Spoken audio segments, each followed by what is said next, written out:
രാജ്യം ഉറ്റുനോക്കുന്ന രണ്ട് നിയമസഭാ തെരഞ്ഞെടുപ്പുകളുടെ ഫലങ്ങൾ നാളെ ഒക്ടോബർ 8-ന് പുറത്തുവരികയാണ്. അതിൽ പ്രധാനമാണ് ജമ്മുകാശ്മീരിലെ തെരഞ്ഞെടുപ്പ്.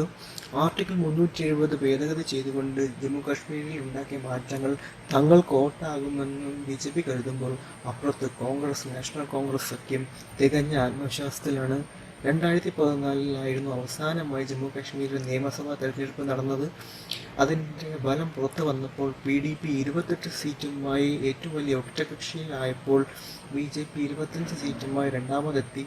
നാഷണൽ കോൺഗ്രസ് 15 സീറ്റുകൾ നേടിയപ്പോൾ കോൺഗ്രസ് 12 സീറ്റിലൊതുങ്ങി. CPIM 1 സീറ്റ് നേടുകയും ചെയ്തു. 90-അംഗ നിയമസഭയിൽ 46 സീറ്റ് ഭരണത്തിലെത്താൻ വേണമെന്നിരിക്കെ PDPയുമായി സഖ്യമുണ്ടാക്കി ജമ്മു കാശ്മീരിന്റെ ഭരണം BJP പിടിച്ചു. എന്നാൽ പിന്നീട് ഈ സഖ്യം തകരുകയും ജമ്മു കാശ്മീരിൽ രാഷ്ട്രപതി ഭരണം വരികയും ചെയ്തു. 2019 ലോക്സഭയിൽ വലിയ വിജയം കരസ്ഥമാക്കിയ BJP ആർട്ടിക്കിൾ 370 ഭേദഗതി ചെയ്തുകൊണ്ട് ജമ്മു കാശ്മീരും ലഡാക്കിനെയും കേന്ദ്രഭരണ പ്രദേശങ്ങളാക്കുകയും തുടർന്ന് സുപ്രീം കോടതി വിധിപ്രകാരം 2024-ൽ ജമ്മു കാശ്മീർ തെരഞ്ഞെടുപ്പ് നടത്തുവാൻ നിശ്ചയിക്കുകയും ചെയ്തു.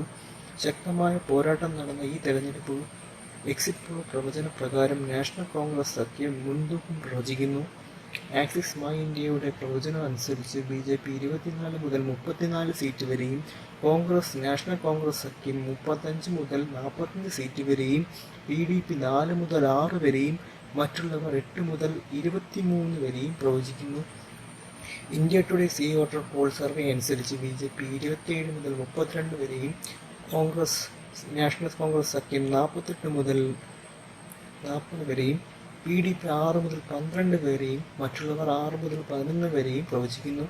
എക്സിറ്റ് പോളുകളുടെ പ്രവചനങ്ങൾ എന്തു തന്നെയായാലും നാഷണൽ കോൺഗ്രസ് സഖ്യത്തിന് വ്യക്തമായ മുൻതൂക്കം തന്നെ പ്രതീക്ഷിക്കാം.